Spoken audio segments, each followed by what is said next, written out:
Bonjour, je vais vous présenter aujourd'hui la géométrie de la perception spatiale de l'individu ou une théorie sur la perception de l'espace. Alors, cette perception spatiale en un guise d'introduction, nous dirons que le monde géographique est perçu par les individus. Et cette perception agit sur la manière dont nous aménageons l'espace. On parle alors de boucle phénoménologique.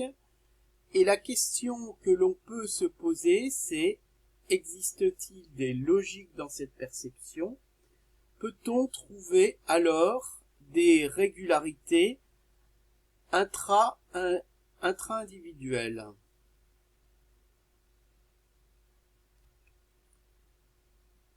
Alors la première régularité que l'on peut trouver est la théorie de la centralité ou théorie égocentrée, que je tire de Hall, qui explique que l'individu se trouve au cœur du monde et perçoit le monde à partir de lui-même. Il se dégage alors des bulles de perception autour de cet individu. Donc cette idée sera reprise plus tard par Abraham Moll, qui ajoutera une nouvelle dimension avec une deuxième régularité, qui est la régularité du changement de la valeur de l'espace. On parle alors de loi d'airain de la proxémique. Donc vous avez ce graphique ici. Sur ce graphique, on voit que au niveau de l'individu, qui est ici le point de vue ici, le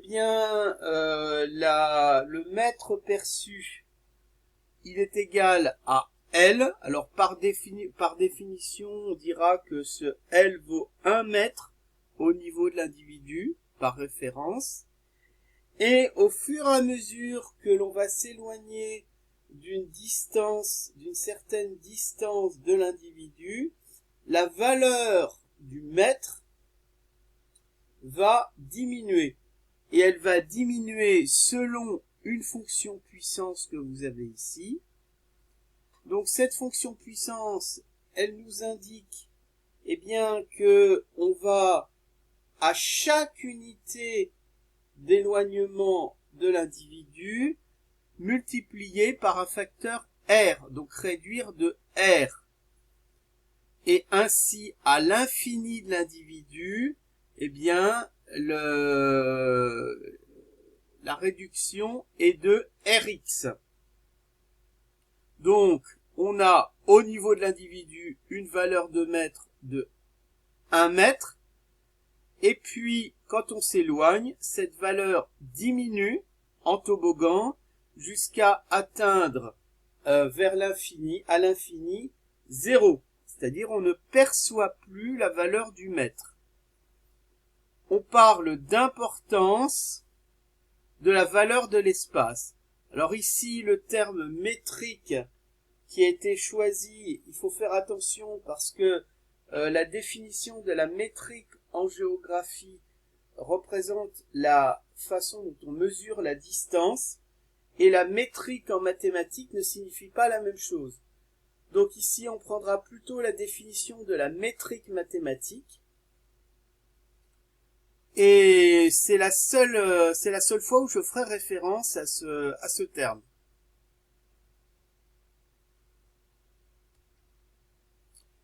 Enfin, la troisième régularité de cet espace est que cet espace est multi-perçu par une infinité d'individus. Donc vous avez donc un territoire ici qui est égocentré, avec une perception qui décroît en fonction de la distance à l'individu, et il faut imaginer que cette distance décroît en fonction de l'individu à partir de l'ensemble des individus qui sont présents ici. Donc ici, j'ai représenté un certain nombre d'individus, mais il faut imaginer qu'il y en a une infinité.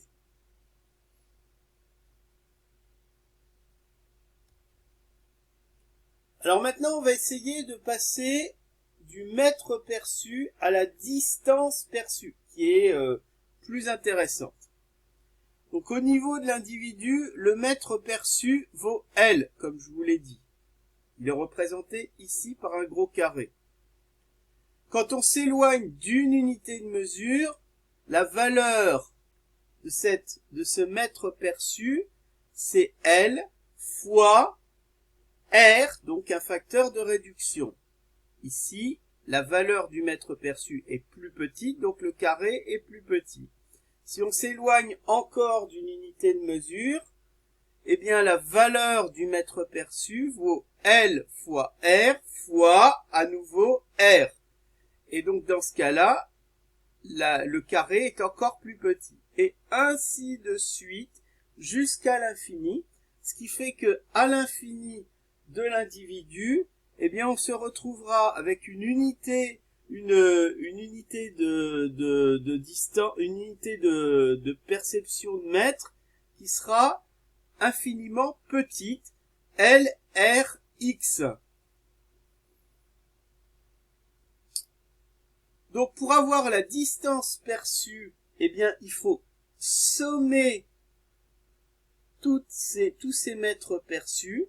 Donc ça nous donne le mètre perçu ici au niveau de l'individu L, plus le mètre perçu à la distance avec une unité de mesure en plus LR carré, plus LR3, plus LR4, plus LR5, plus LR6, plus, etc., LRX. Alors tout cela, ça va nous donner donc la distance perçue ou distance proxémique. Et cette somme, en fait, on la connaît, il y a mathématiquement, on peut la calculer, et ça nous donne cette expression-là, où x est la mesure de la distance proxémique, et petit x, la distance physique séparant l'individu du lieu. Donc quand on regarde ce graphique, pour mesurer la distance physique, eh bien il faut partir ici du point ici, faire tout ça et mesurer la distance arquée. Et la distance proxémique, eh ben c'est la hauteur ici entre le bas et le haut.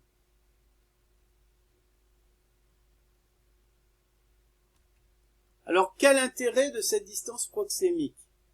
Eh ben, d'abord, c'est la déformation des cartes. Donc ça donne une image de la manière dont on perçoit l'espace. Donc ici l'exemple, vous avez une ville, vous déformez l'espace à partir du centre-ville et vous obtenez ici cette forme de carte. On peut le voir autrement, par exemple à l'échelle de la France, vous avez la France vue à partir de Bordeaux. Et puis, vous pouvez prendre, eh bien, non plus un point de déformation, mais plusieurs points de déformation. Donc, c'était ce que j'appelais la logique multiperception.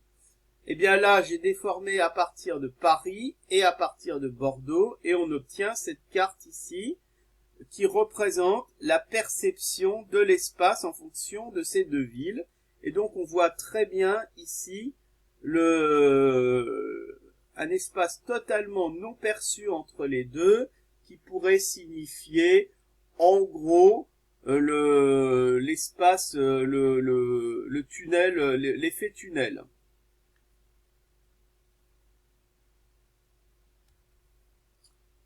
Mais le point le plus important est que cet espace perçu est un changement de paradigme de la ville. Donc par exemple ici, eh bien, si on regarde la forme urbaine à partir des densités de population. Les densités les plus importantes de population sont au centre de la ville, puis ça décroît jusqu'à atteindre une valeur seuil en périphérie. Bon, ici j'ai pris le logarithme de la densité.